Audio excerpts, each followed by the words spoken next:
प्रभु राम देव भगवान अल्लाह खुदा ईश आदि नाम एक ही शक्ति के हैं।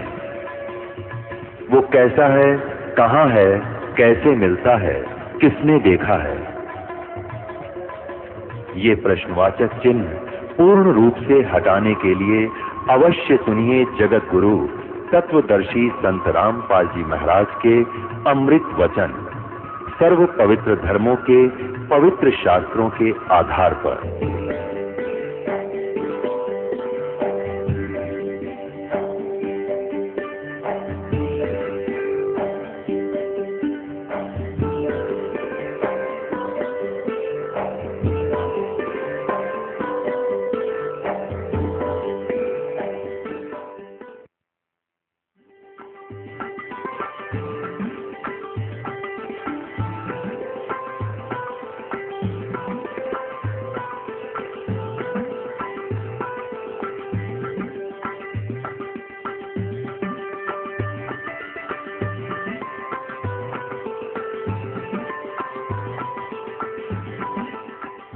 आदरणीय नानक साहिब जी की जीवनी से पता चलता है, जिसमें उनको बेई नदी के ऊपर परमात्मा स्वयं आकर मिले जिंदा बाबा के रूप में, और उनको वहां से अंतर ध्यान किया, शरीर को कहीं और रख दिया और उनको लेकर के सचखंड सतलोक चले गए।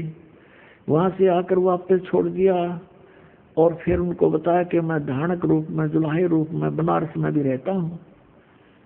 तो वहां परमात्मा पहले उनको मिले थे कबीर रूप में, एक भक्त रूप में मिले थे नानक जी को, उनसे काफी गोष्ठी की थी, लेकिन उस समय श्री नानक देव जी नहीं माने थे, लेकिन ज्ञान से घायल जरूर हो गए थे।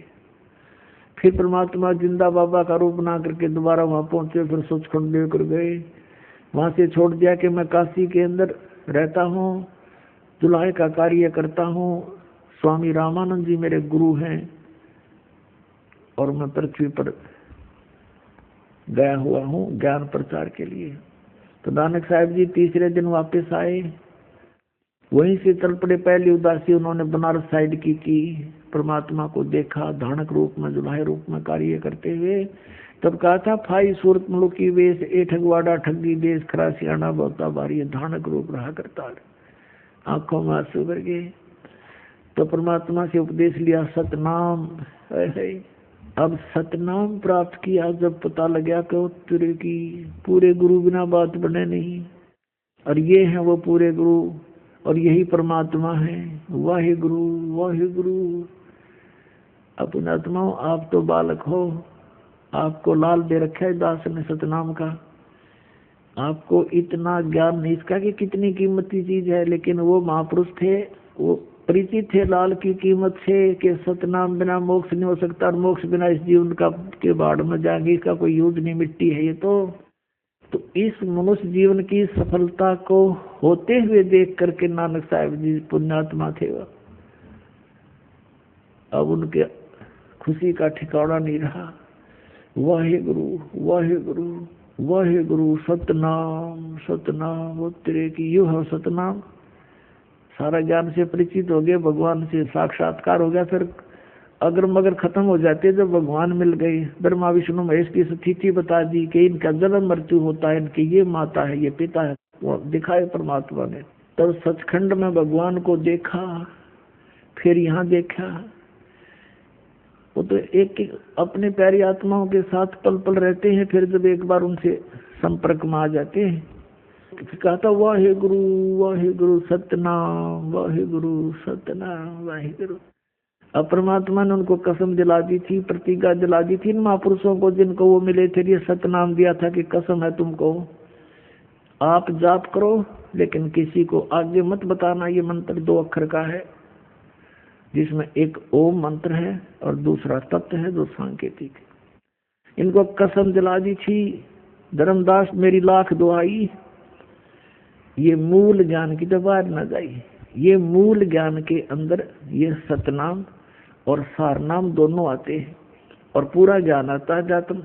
फिर आखिर में ये कहा है कि धर्मदास मोरी लाख दुहाई, ये सार शब्द की तो बाहर न जाई।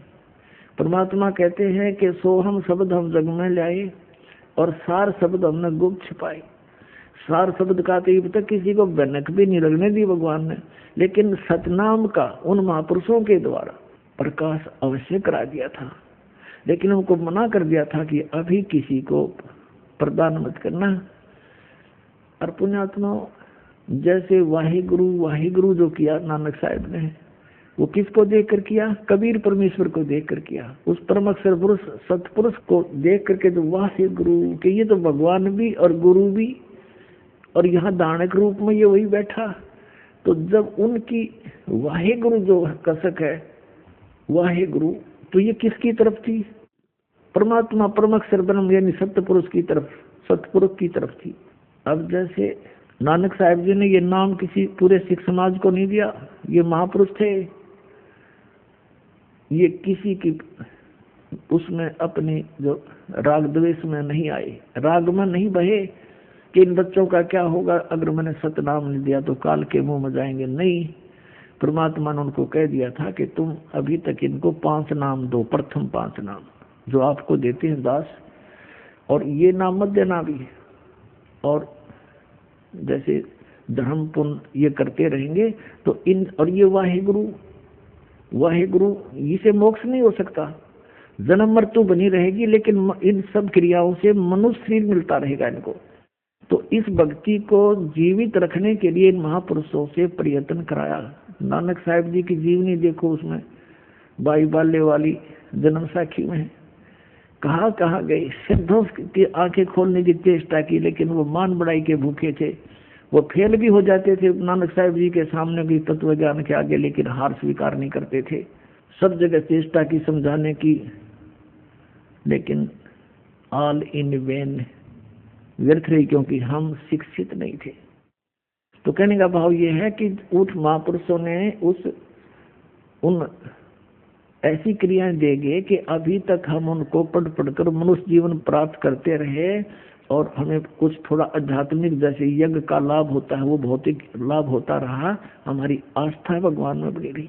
अब वो पूरे सिख समाज में इवन जो नीचे के 10-9 गुरु थे उनको भी सतनाम प्राप्त नहीं था, और सतनाम बिना मोक्ष नहीं। तो क्या बताया कि वाहिगुरु इन मंत्रों के जाप करने से इन अपनी यानी अनुयायियों को इतना सहारा मिलता रहा कि वो मनुष्य जीवन प्राप्त करते रहे, और आस्था भगवान में बनी रही, क्योंकि भक्तों के घर में जन्म होते रहे, और एक परंपरा चल पड़ी, भगवान के भंडारे करवाते हैं, वाणी का पाठ करवाते रहे। तो इस करके ये अभी तक ये प्राइम टाइम है, यहाँ तक लाने थे परमात्मा ने, और ये सतनाम दे देंगे सबको। अब समय आ गया और सारे पार हो जाएंगे, इसमें क्या दिक्कत है।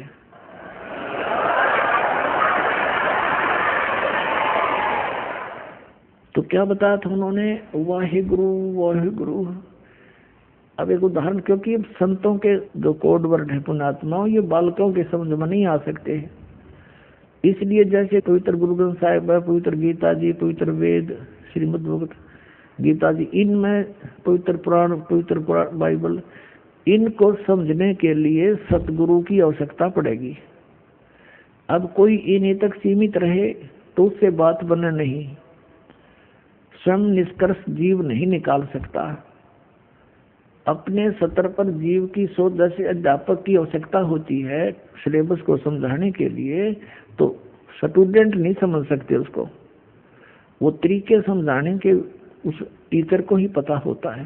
सिलेबस वही होता है, बच्चे भी पढ़ते रहते हैं लेकिन वो नहीं समझ सकते। ऐसे ही स्वयं किसी भी सदग्रंथ का अध्ययन करते रहने से और बिना गुरु के जीवन व्यर्थ हो जाता है। अब जैसे वाहिगुरु का नाम दे गए वह, लेकिन सतनाम मना कर दिया, खबरदार। भाई बाले वाली जन्म साखी में एक अध्याय है समुद्र की साखी, तो उसमें नानक साहिब जी और बाला और मर्दाना दो उनके सेवक दो हरदम साथ रहते थे। उन्होंने प्रार्थना की, ए गुरुदेव हमें लंका दिखाओ। उनसे कहा कि आंखें बंद करो, आंखें बंद करके खोली तो समुद्र पर खड़े थे किनारे पर। श्री नानक देव जी ने कहा कि तुम मेरे पीछे पीछे वाहिगुरु वाहिगुरु करते हुए आ जाओ। आगे चल पड़े, जैसे पृथ्वी पर चलते ऐसे समुद्र पर चलने लगे। बाला और मर्दाना तो वाहेगुरु जप रहे हैं, और नानक साहिब जी 2 अक्षर का वो नाम जाप कर रहे हैं, सतनाम। लेकिन उनको विधि नहीं बताई, बोल के सुना दिया। अब बोल के सुनाने से उनको क्या हुआ कि मर्दाना ने सोचा, जब गुरुजी जो नाम जाप करे मैं भी वो क्यों ना करूं। वाहेगुरु छोड़कर वो सतनाम जाप करने लग गया 2 अक्षर का, और वो डूबने लग गया। तब नानक साहिब जी ने कहा कि मर्दाना तू वो जाप कर, वाहेगुरु जो मैंने व्याख्या है, मेरी नकल मत कर। गुरु की नकल नहीं करनी चाहिए, गुरु जी की करने की तरफ नहीं देखा है, वचन पर डटना शिष्य का कर्तव्य होता है। अब फिर उसने वाहेगुरु शुरू किया तो वो फिर जल पर थल की तरह चलने लगा। अब ये झटका क्यों दिया नानक साहिब जी ने? पुणात्मा हो, आप तो बालक हो, बालक बुद्धि है आपकी, बच्चे हो भी।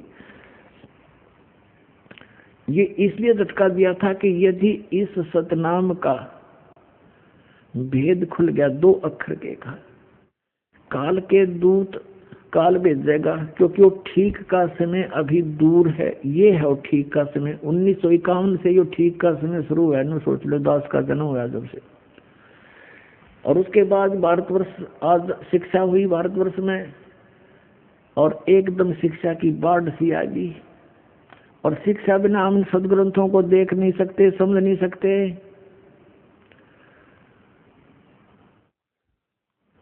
तो इसलिए उन्होंने मना किया था कि काल अपने पंथ बनाओगा, और उन पंथों के संतों के हाथ यदि ये सतनाम 2 अक्षर का लग गया तो ये भी वही नाम देंगे, और वो अधिकारी है नहीं इस नाम के देने के। तो बोली आत्मा ये समझेंगे कि नानक साहिब जी जो नाम जाप करके पार हुए, हमारे गुरु जी भी वही तो दे रहे हैं, हम भी ठीक हैं।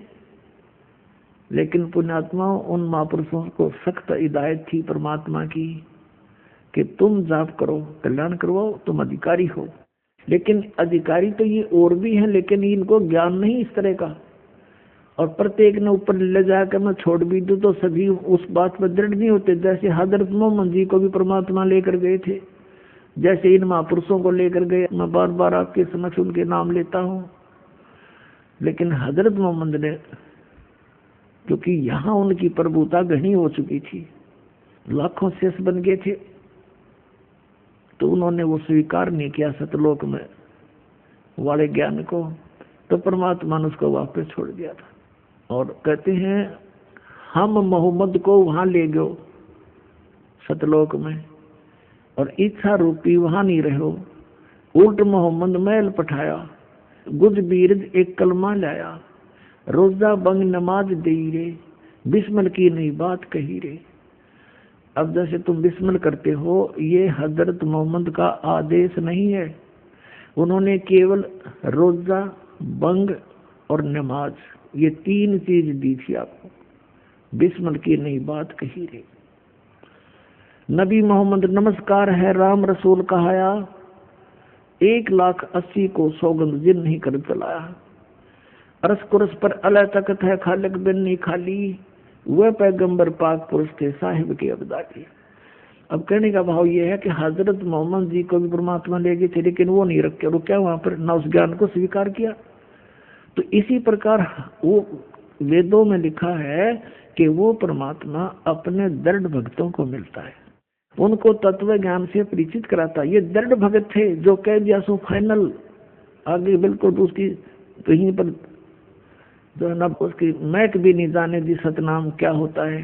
तो पुण्यात्माओं, अगर आज ये राधा स्वामी धन सतगुरु जय गुरुदेव, ये सच्चा सौदा सिरसा वाले और ठाकुर जी वाले यानी शिवदयाल जी के जो ब्रांच हैं, ये भी ये सतनाम का नाम देते, गुरु ग्रंथ साहब देखो ऊपर डा करते, क्योंकि नहीं सिख धर्म से निकले हुए ये संत हैं, तो ये भी नाम देना शुरू कर देते। तो आज हम कैसे पहचानते इस काल के और दयाल के पंथ को? या दया करी दाता ने उन बच्चों को अपने को सावधान कर दिया कि खबरदार बिल्कुल नहीं बताओगे किसी को, और उन्होंने दृढ़ता से पालन किया। तो ये झटका देना जरूरी था, ये सार्वजनिक करना भी आवश्यक था कि मैं ये जाप किया करता। अब इसकी जहाँ जो ये लीला की नानक साहब जी ने, इसके हमें हानि भी हुई लेकिन लाभ घना हो गया। हानि क्या हुई कि जैसे नानक साहब जी ने अपनी अमृत वाणी में ये मंत्र लिखा था, तो उस मर्दाना वाली घटना से परिचित होकर आने वाले गुरुओं ने ये सख्त जो है ना बैरिगेट ला दिया कि इस 2 मंत्र के नाम का हमारे सिख अनुयायियों को ये कहीं पढ़ने को भी नहीं मिलना चाहिए, नहीं तो कहीं कोई इनका जाप कर लेगा तो गुरुदेव की आज्ञा की अवहेलना हो जाएगी और वही हानि हो जाएगी जैसे मर्दाना को होगी थी, डूबने लग गया था। तो अब उन्होंने इस दृष्टिकोण से गुरु ग्रंथ साहिब में वो वाणी कति निकाल दी। फिर परमात्मा ने दया करी कि मालूम था ये तो महापुरुष थे, नानक साहब जी को मालूम था कि यह गड़बड़ ऐसे भी होगी, तो उन्होंने फिर एक वाणी लिखी, प्राण संगली बनाई अलग से। उस प्राण संगली के अंदर नानक साहब जी ने पूरा भेद दे रखा है श्वास के सिमरण का। इस 2 अक्षर के मंत्र कति क्लियर लिखे थे उसमें भी, और उसके लिए प्राण संगली को लिखकर, अब प्राण संगली के अंदर एक भूमिका है, उसमें स्पष्ट लिखा उन महापुरुषों ने जिन्होंने प्राण संगली को छपवाया है कि ये प्राण संगली नानक साहब जी ने सिंगल द्वीप का एक राजा था शिवनाभ नाम का, शिवनाभ, उसके वहां बैठकर रचना की थी, उसको सुनाई थी, उसने स्वीकार की थी और उसको कहा, नानक साहब जी ने कहा है कि ये प्राण संगली मेरी देह है, मेरा स्थूल शरीर है और ये संसार से पार होने का एक पुल है। ये संसार से पार होने का एक पुल है, इसने संभाल के रखना, इसको रखने का अधिकारी तू ही है, इस 3 लोक में दूसरा नहीं है। कहने का भाव उनका ये था कि ये मैंने जो अपना अनुभव इसमें लिख दिया तो ये समझो मैं ही हूँ और जैसा मेरा आदर करते हो ऐसा इसका आदर करना। और कहने का भाव ये नहीं था कि इसी को मत्था टेकते रहना, इसमें लिखा ऐसे करना नहीं। उसका उद्देश्य ये था कि इसको श्रद्धा से रखना, आम आदमी को मत देना कि अनादर कर देंगे, किसी के गलत के हाथ लग जाएगा। तो फिर उन्होंने ये भी लिखा है कि फिर मेरा कोई सिख आवेगा और इसको दे देना। तो क्या हुआ इतिहास में थोड़ा दिखा देता हूँ आपको। तो फिर क्या हुआ थोड़ा मौखिक बताता हूँ, फिर आसानी से समझ में आओगी। तो क्या हुआ, 5वें गुरु अर्जन देव जी हुए सिख समाज में। तो उन्होंने सोचा कि भाई सब महापुरुषों की वाणी इकट्ठी कर दूं और इसको एक आदरणीय ग्रंथ बनाकर इसके पठन पाठन के लिए इसका प्रचलन करना था। उसने प्रेरणा उन्हीं महापुरुषों की थी। तो उन्होंने सब वाणी इकट्ठी की, जिसके पास भी नानक साहब जी की वाणी थी। तो उनको पता चला कि ऐसे ऐसे एक शिवनाभ राजा के पास नानक साहब जी की बहुत अनमोल ग्रंथ रखा है। तो उसके पास भेजा, उसका पोता था उस समय, पौत्र। पहले उसने मना कर दिया कि मेरे पिताजी को गुरुजी ने मना कर रखा, किसी को देनी नहीं है। बड़ा संघर्ष किया कि नहीं देना पड़ेगा, हमारा ग्रंथ है, हमारे गुरुजी का ग्रंथ है, तुम क्यों नहीं दोगे। यानी आखिर में उसने देना पड़ा, उसने दे दिया वो ग्रंथ। गुरु अर्जन देव जी ने उसको पढ़ा, उसमें देखा कि इसमें तो बहुत कुछ लिखा है। उसमें कहाँ तक लिखा था, दोनों महापुरुषों की गोष्ठी हुई थी, परमेश्वर कबीर जी की और नानक जी की। उसमें स्पष्ट लिखा है, पहले तो प्रथम गोष्ठी में तो नानक साहब जी समझ नहीं पाए कि ये कबीर धानक ये परमात्मा होगा। तो परमेश्वर जिस भी महापुरुष से मिले हैं, जैसे धर्मदास जी से मिले थे, उसको कहा था, हे महात्मा जी मैं तो ज्ञान का भूखा हूँ, मुझे कहीं ज्ञान मिला नहीं, आप मुझे ज्ञान दो। तो धर्मदास ने कहा था कि ज्ञान का लाभ जब होता गुरु बनाओ। तो धर्मदास जी से कहा परमात्मा ने कि मैं गुरु बनाऊंगा, लेकिन मेरे शंका का समाधान तो कर दो, और आप मुझे चलो शिष्य बना लो। ऐसे ही सुना दो। तो धर्मदास जी ने कहा था कि मैं शेष नहीं बनाता, हमारे गुरुजी हैं उनसे नाम दिलाऊंगा मैं। तो ऐसे ही नानक जी को मिले थे बेई नदी पर, उनसे प्रश्नोत्तरी की थी। नानक साहिब जी ने भी यही कहा था कि गुरु बिन मोक्ष नहीं होता, आप गुरु बनाओ। परमात्मा ने कहा ठीक है, आपसे बड़ा कौन गुरु हो सकता है मेरा, मैं आपको गुरु बनाता हूँ, मुझे ज्ञान बताओ, मेरे प्रश्नों का उत्तर दो, समाधान करो। तो ये प्रश्नोत्तरी हुई थी। तो परमात्मा ने उनसे प्रश्न किया था, क्योंकि नानक साहिब जी का जन्म पवित्र हिंदू धर्म में हुआ था। कालूराम मेहता खत्री ये इनके पूज्य पिताजी थे। और नानक साहिब जी को एक ब्रजलाल नाम के पांडा पढ़ाने आया करता था, गीता पढ़ाता था ब्राह्मण। और श्री कृष्ण जी और विष्णु जी को, शंकर भगवान को ये अपना प्रिय इष्ट मानते थे, गीता जी को सही मानते थे। तो गीता जी के अंदर प्रमाण बताए पर नानक साहिब जी को कबीर साहब ने कि ऐसे ऐसे लिखा है। वो तो कहता मेरा जन्म मृत्यु होती है, वो सारी रेफरेंस दिए उसको। तो नानक साहिब जी उस समय नहीं माने थे, लेकिन घायल हो गए थे, जख्मी हो गए थे कि ज्ञान सच्चा है। और अब के जब वो संत आ जावे तो मैं बात करूं उनसे। दूसरी रूप में परमात्मा फिर जिंदा बाबा के रूप में गए थे और फिर उनको सचखंड लेकर आए थे, सचखंड वापस छोड़ा था। अब कहने का भाव ये है कि इस प्राण संगली के अंदर पूरा विवरण था कि नानक साहिब जी ने कबीर परमेश्वर जी को अपना गुरु स्वीकार किया हुआ था। पहले तो क्या देखा अर्जुन देव जी ने कि इसमें तो सारा वो क्लियर लिख रखा है कि कबीर जी इनके गुरु थे। फिर क्लियर लिख रखा है ये मंत्र 2 अक्षर का मंत्र जो बिल्कुल नानक साहब ने मना कर रखा है। तो उसको उन्होंने उस प्राण संगली को, जिसको नानक साहब जी कह रहे थे मेरा शरीर है, मुझे समझ लो, अगर किसी को नष्ट कर दिया तो मुझे नष्ट कर दिया तुमने। लेकिन उस आज्ञा को देखते हुए कि जो इंसिडेंट मर्दाना के साथ हुआ था कि उसने सतनाम के 2 अक्षर का नाम जाप कर दिया था, शुरू कर दिया था और वो डूब गया था। गुरुदेव ने मना कर दिया था कि तूने ये जाप नहीं करना। तो कहीं ये आज्ञा केवल ना हो जाए, इसमें तो सब कुछ लिखा, इसलिए उस ग्रंथ को, प्राण संगली को जल प्रवाह कर दिया एज इट इज। एक साधु था, एक भगत था, उसने प्रार्थना की महाराज इतना अनमोल ग्रंथ है तो मुझे दे दो, मैं अलग रख लूंगा, किसी को नहीं बताऊंगा। तब उस प्रार्थना को स्वीकार करके कह दिया ले जा, निकाल ले जा इसको। तो वो निकाल लिया। देख दया दाता की काल ने कहाँ तक आड़ कर दी थी, कहाँ तक बात बिगाड़ दी थी। तो फिर भी अगर प्राण संगली में ना भी मिलता तो परमात्मा कहते हैं ना, काल के कहीं ना कहीं से वो रास्ता निकाल लाते परमात्मा, काल से बचा कर सत्य ज्ञान को। क्योंकि जन्म साखी, भाई बाले वाली जन्म साखी, समुद्र की साखी में क्लियर लिख दिया कि नानक साहब जी ये जाप करा करते थे, इसने ये मिटा नहीं पाए, कहीं छुपा नहीं सके। तो आज आपको समझने के लिए सफिशिएंट है कि कौन है वो 2 अक्षर का मंत्र और किस उद्देश्य से मना किया था नानक साहब जी ने। और फिर साथ में ये भी कहा कि ये मंत्र है जाप करने के और कोई मंत्र नहीं है, और ये पूरे गुरु से लेकर जाप करना।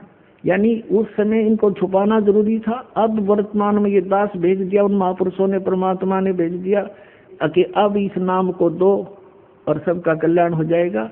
सभी यहाँ आ रहे हैं बार बार जन्म लेकर के।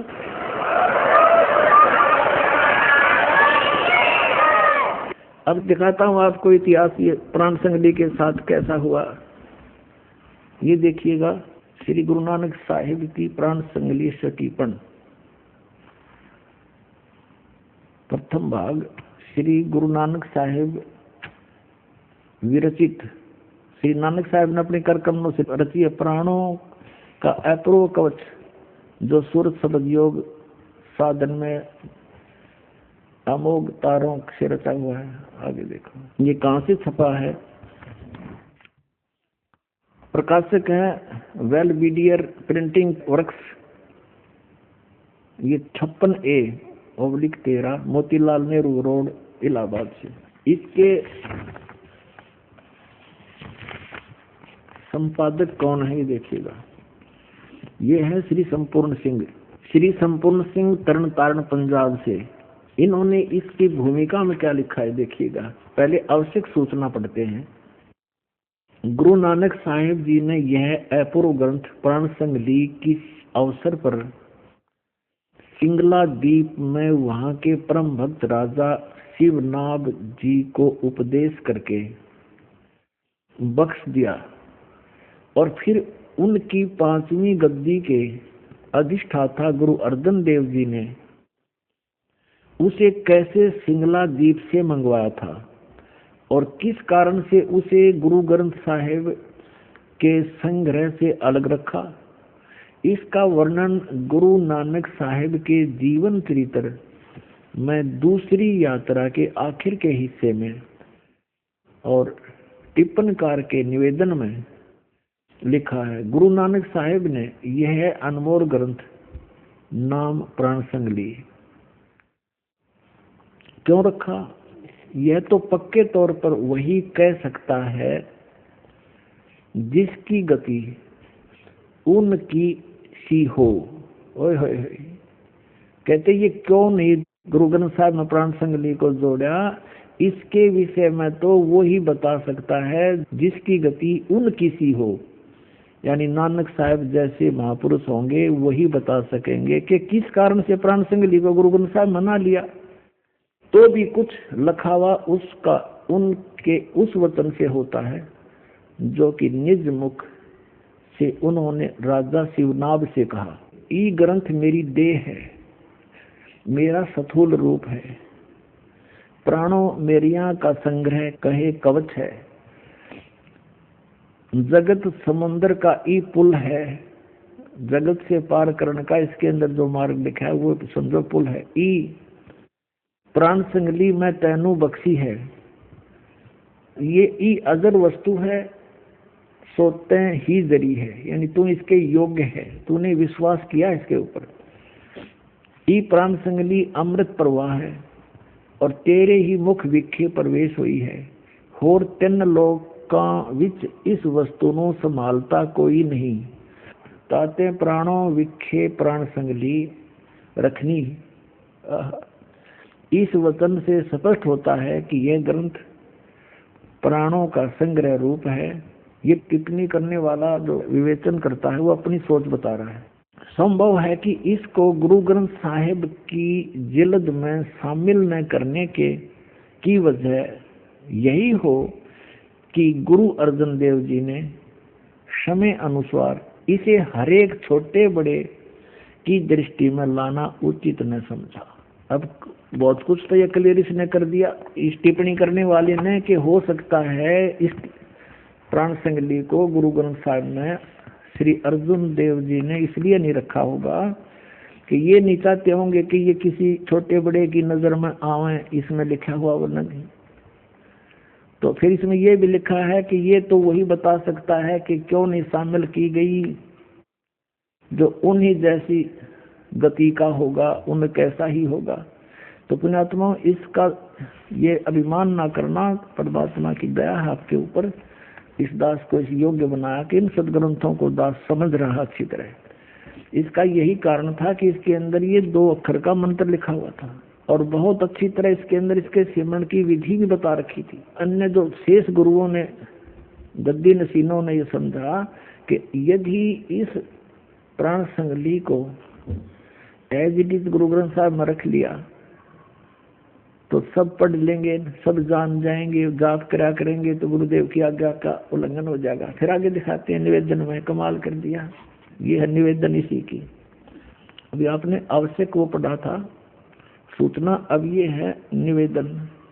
श्री गुरु नानक साहिब के 5म स्थान पर श्री गुरु अर्जन देव जी हुए हैं, जिन्होंने गुरबाणी की बीड़ बांधते समय भाई पैड़ा नामी एक शिष्य को सिंगला द्वीप भेजकर शिवनाभ के पौत्र के पास से ये ग्रंथ मंगवाया था, जिसे किसी कारण विशेष से श्री गुरु ग्रंथ साहिब की बीड़ में रखना उचित न समझकर सर्वथा ही जल प्रवाहित कर दिया था।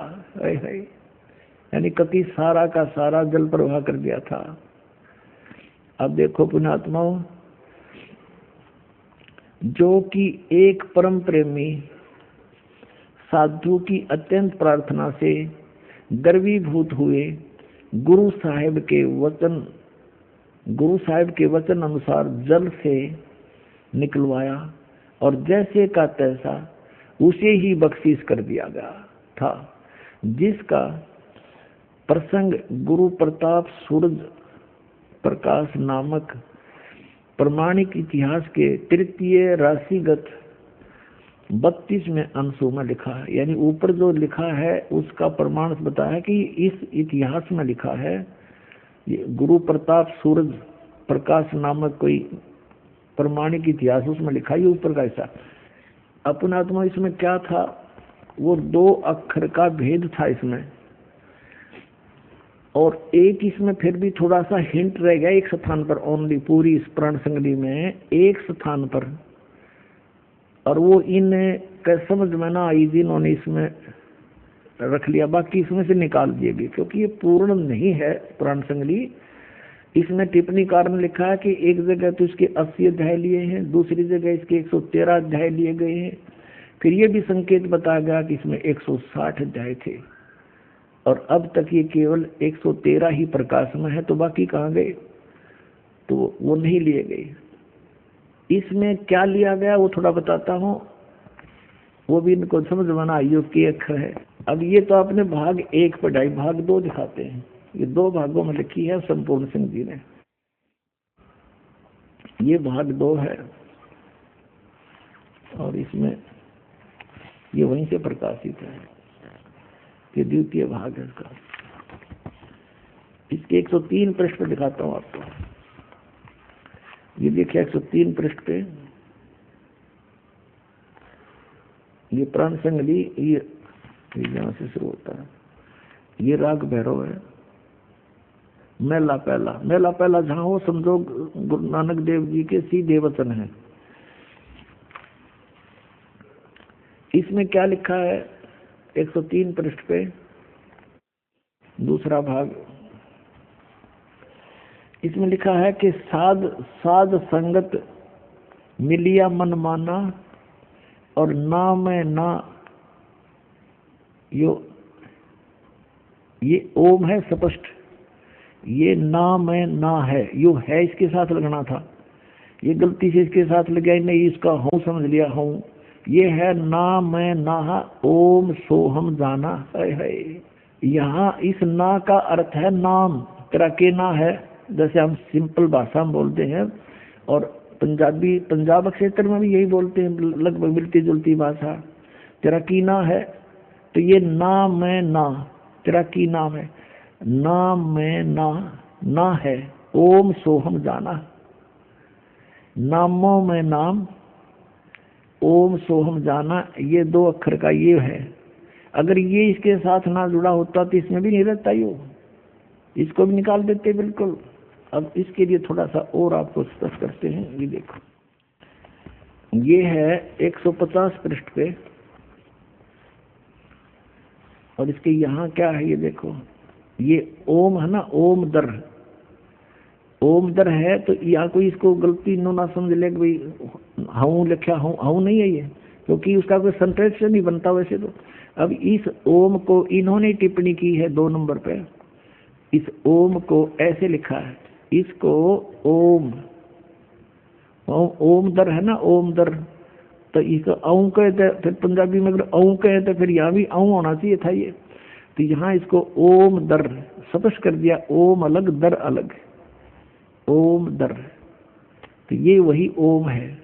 तो यहाँ फिर 103 पृष्ठ फिर देखो, इसमें सतत लिखा है 103 पृष्ठ पर हम फिर आगे हैं इसी पे दूसरे भाग में। यहाँ फिर देखो, साध संगत मिलिया मन माना है, और ना मैं ना, ये एक बिंदी है 2 नहीं, ना मैं ना ओम सोहम जाना, ना है, नामों में नाम है ओम सोहम, ये जाना, ये सब नामों में एक श्रोमणी नाम, ये 2 मंत्र का है। और इसे क्या बताते हैं, सगल भवनमय एक का ज्योति, सतगुरु पाया सैद सरोत, और नानक कलबिस काटता ही सहज मिले अमृत सिंचाई, कि इस 2 मंत्र के नाम ते ये कलबिस माने पाप कटते हैं। अपने आत्माओं, जैसे अभी तक ये सदग्रंथ पवित्र 4 वेद, पवित्र श्रीमद् भगवत गीता, पवित्र 18 पुराण और पवित्र गुरु ग्रंथ साहिब, पवित्र बाइबल, पवित्र कुरान शरीफ, इसको बड़ी चाव से, बड़ी श्रद्धा से सभी अपने धर्म के लोग पढ़ा करते थे, लेकिन समझा कोई नहीं। जिन महापुरुषों ने लिखा, अब उनके लेख को, टीचर के लिखे हुए लेख को टीचर ही बता सकता है, विद्यार्थी नहीं जान सकते थे। इसने सिर पर धर कर घूमते रहो। अपने आत्माओं, जैसे गुरु ग्रंथ साहिब को इन महापुरुषों ने, तो 10वें गुरु जी थे, उन्होंने ये कह दिया कि भाई आगे गुरु नहीं होना चाहिए और तुम इस गुरु ग्रंथ साहिब को ही सिरोधार्य मानो। ये महापुरुषों के लिखे हुए विचार उनकी देह है, उनका शरीर है, इसका आदर करो। तो पुणात्मा उन्होंने ये नहीं कहा था कि इसमें लिखे हुए के अनुसार ना करना, उन्होंने ये अवश्य कहा था कि ये सिरोधार्य हो, इसमें अनमोल वचन है। अब कोई यही तक सीमित हो जाए कि हमने तो बस गुरु ग्रंथ साहिब को मान लिया, इसको पढ़ते रहेंगे, ये हमारा गुरु है। इसके अंदर तो पुण्यात्मा वो धन दादगे, वो महापुरुष जिसको आप समझ नहीं पा रहे, उसके लिए भेदी की आवश्यकता पड़ेगी। और गुरु नानक साहिब जी बार बार कहते हैं कि गुरु बिन परमात्मा की जो साधना भी करते हैं वो व्यर्थ है उनकी। सतगुरु वक्त गुरु हो, उसकी सेवा करे, उससे ज्ञान ग्रहण करे, तब मोक्ष होगा। ऐसे ही पवित्र गीता, पवित्र पुराण, पवित्र 4 वेद, ये 5500 वर्ष हो गए लगभग लिखे हुए, और आज तक इनको कोई समझ नहीं सका इस दास के अतिरिक्त। ये खजाना दबा था, इसके अंदर लिखा कुछ, कर कुछ रहे थे। तो इस दास के ऊपर कृपा की परमात्मा ने, जो आपके समक्ष उस गूढ़ रहस्य को रूबरू करा। अब ये जो सदग्रंथ हैं, अगर इनमें गुरु भेदी नहीं ढूंढा तो ये धन दबा दबा रह जाएगा, यूजलेस आपके लिए। एक समय एक सेठ था, उसने अपना सारा धन अपनी बही में पैड पे लिख दिया, डायरी में, कोड वर्डों में, और बच्चों को पता था कि हमारे पूर्वज ऐसे ही करते आते हैं। उस सेठ की अचानक मृत्यु होगी। अब उस लाला जी ने, उस धनी ने अपने आंगन में एक बेड़े में वो बना रखा था मंदिर, मकान के साथ ही। तो उसने बही में लिख रखा था कि चांदनी 14, यानी चांदनी 14 शुक्ल पक्ष की 14 को रात्रि के 12 बजे मंदिर के गुंबद में इतना इतना इतना इतना धन, इतना सोना, इतनी चांदी, इतने रुपये चांदी के रखे हैं। और पिताजी की अंतोष्टि करने के उपरांत उन्होंने अपने वो संभाली डायरी, पिताजी के लिखे हुए लेख, उसमें पढ़ा के मंदिर के गुंबद में बहुत सारा धन दाब रखा है।